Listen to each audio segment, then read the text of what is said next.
Jürgen, Roma have already said they're looking forward to seeing Mo Salah again. Did you have a preferred option at all in the draw? And is this the part in the season where it becomes all about the Champions League and it doesn't matter where you finish in the top four in the Premier League? That sounds like you think we are too early. No problem. We really can wait. No? But if you saw a few others on the street? Yeah. Yeah. That sounds like you think we are already in the top four. So, yeah, that's your life. Huh? No, we have to. I said it a few times. I think our whole life is qualifying for the Champions League. So it means the two games against Rome will be about qualifying for the next round, which would be the final, and all the other games are about qualifying for the Champions League next year. So, and because our opponents in the fight for the top four are too strong, and you cannot think that they will not win every game or whatever. That's just, it's possible. So we need to be focused on Bournemouth, on West Brom, on Stoke, Chelsea then, and then Brighton, so 100%. But in the specific moments when we face Roma, we will be ready for that game. So that's it. Rome is, I think, I'm the only place of the three options we had where I've never played before. So that's already exciting. And I think it's how it always is and should be. It's a difficult. Will be two difficult games because it's a fantastic side who saw the two games against Barcelona. If somebody only saw these two games, then you know already pretty much everything about Rome. They play, I think, a good season after a difficult transfer window for them last year. With lost not only Mo, they lost Emerson and a few, already two really key players for them. And they still play a really good season and fighting for the Champions League again. So until we face Rome, we will know everything about them, obviously. And in this moment, I only know that because I watched the second leg against Barcelona. That was outstandingly good, and so everything how it should be. You also have Mo Salah fighting for the Premier League Golden Boot as well. I just wonder what you made of Spurs' appeal for Eriksen's goal to be switched to Harry Kane, and the subsequent decision to give that goal to Harry Kane as well. Yeah, I'm in football since ages, and I know how strikers are. So, and if he felt the touch, then he felt the touch. I don't doubt Harry Kane a little bit. So, the one is there, and Mo is the same kind of person. So you score a goal, so you score a goal. That's how it is. I'm still not sure who scored the goal at Maribor when Roberto and Mo went both in, but I saw both celebrating. What is good because we scored it at the end. So I think that's normal, and it's not about me to judge that or whatever. I know Harry. He's a fantastic player, and don't know him as a person, but it looks like he's a good guy as well. So that's strikers are different. They have to be different, and we all like that. Yeah. And in this case, obviously, it was not obvious. But how I said, if he felt it, then he felt it. How much of a part is Emre Can going to be able to play between now and the end of the season with that back injury? The first, when I heard first about it, was kind of, will be difficult to play again. But the season which we were talking about was mid of May. Now we have still the chance that it's a little bit longer. Since then, Emre developed really well. To be honest, it's always if you get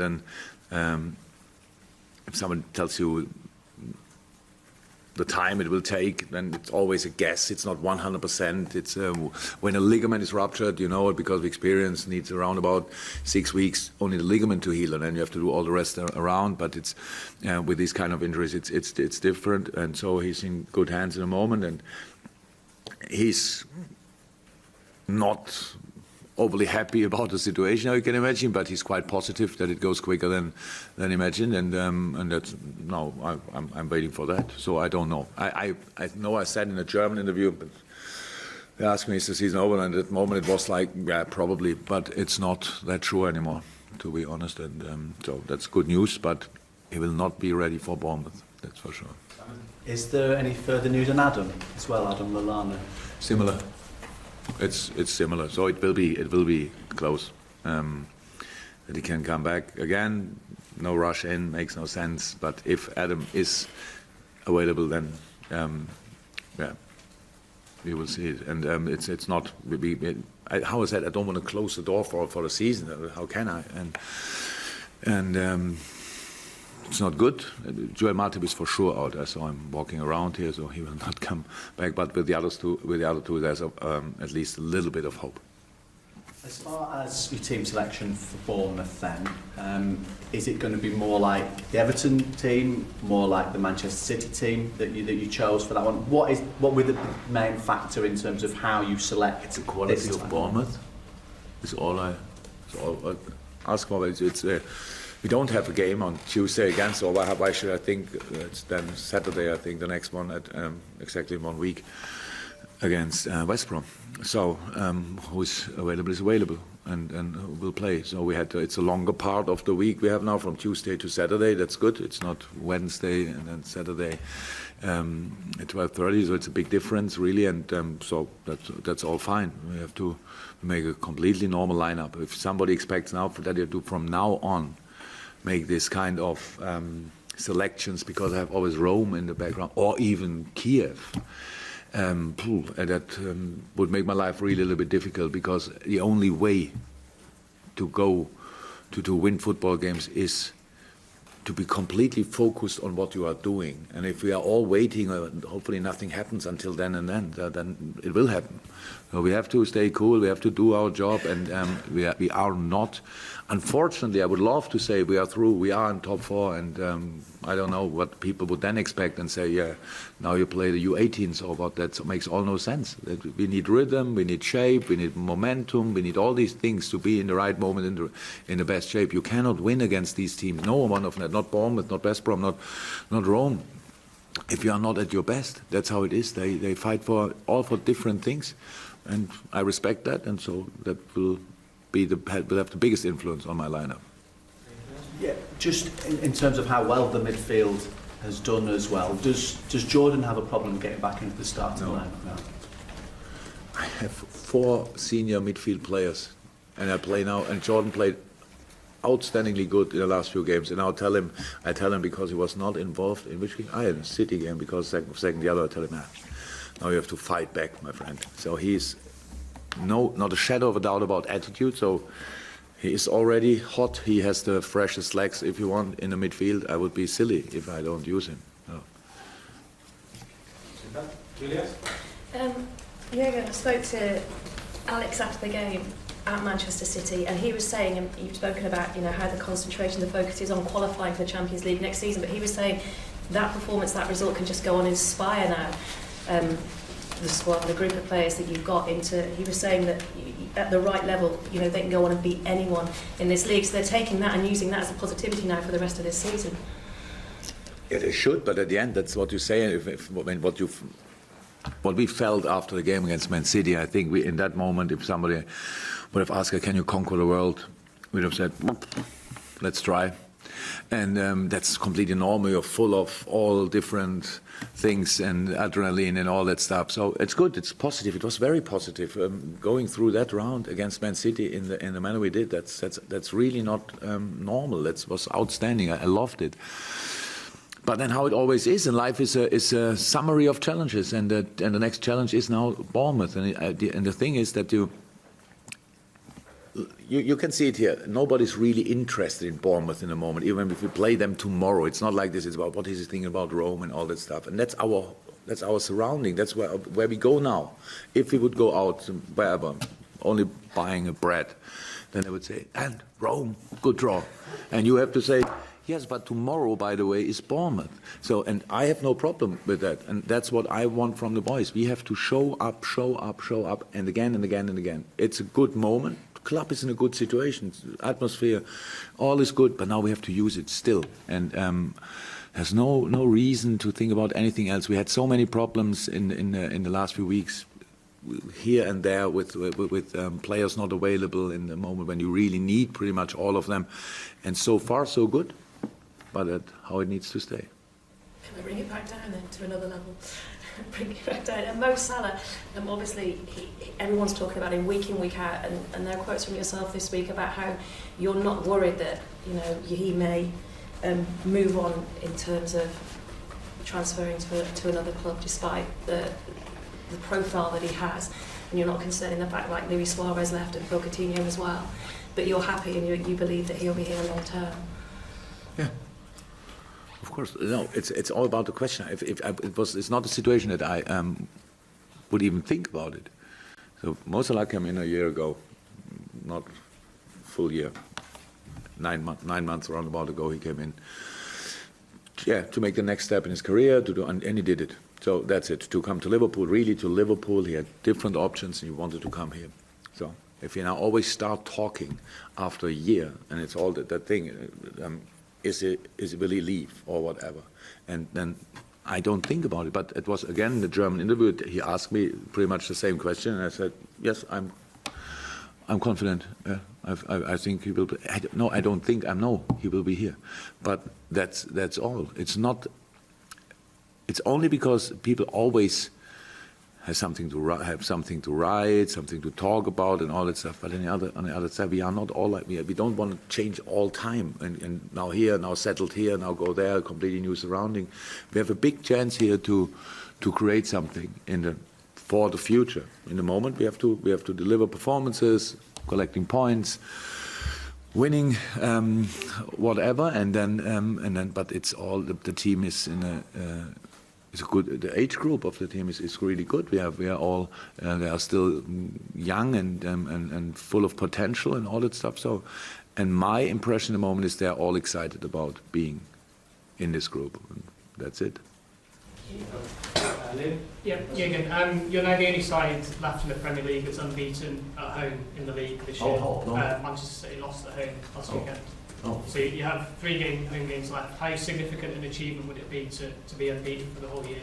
I would love it, but 3 draws would not make me really happy, to be 100% honest. So I have no problem with records and stuff like that. It's always good, but it's really about the next game. And again, Bournemouth.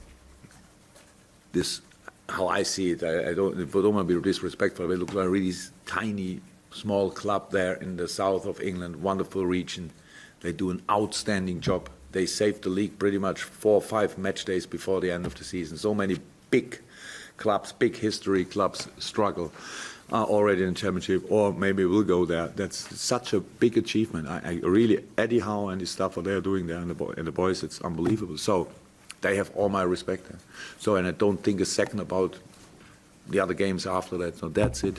That's really Bournemouth football playing side, good counter-attacking side, fantastic squad, different options, wingers, strikers. Now, okay, Stanislas out, but still really good options. Changed a lot during the year, lineup-wise and stuff like that. So always reacted and still stayed to their style. And that's really good, I have to say. That's really good. And I know always when you talk about managers of the year and stuff like that, it's always about the guys up who's champion or whatever. But what Eddie Howe is doing there, that's outstandingly good. And so we need to be ready for that game, really 100% ready, and not think about any records. It was difficult enough to win or not lose all these games. If we would have won all of them, then I would be much more happy than we would be already in the Champions League qualified. So a few draws were involved. So let's start the next run. Check on injuries. Anyone struggle after the midweek game? Yeah, pretty much all of them. So because it was intense, but I think until tomorrow we will have 11. So that's how it is. Of course, it's not that you. The morning after a game, when you wake up, then you feel the intensity of a game. Directly after a game, it's pretty rare that somebody really feels it. So we are used to deal with that. And so now we have one more session this afternoon, and we'll use them to give the last 2 informations. And then we will have, I think, a good team which will face Bournemouth. Jürgen, the scenes at the end of the City game where you and the players went over to the fans at the end, was that another reminder just how seemingly everyone at the club is pulling in the same direction?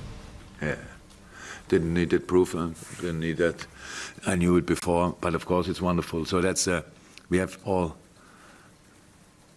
know that football is not the most important thing in life, but it's in this specific moment, it feels like this. And then if you can join moments like this with your fans, that's just outstanding. I'm really not a social media guy or something like that, but I watch on I love these little videos when people celebrate at home or whatever, and they go completely nuts, and you think, wow, because that's the life we don't have anymore.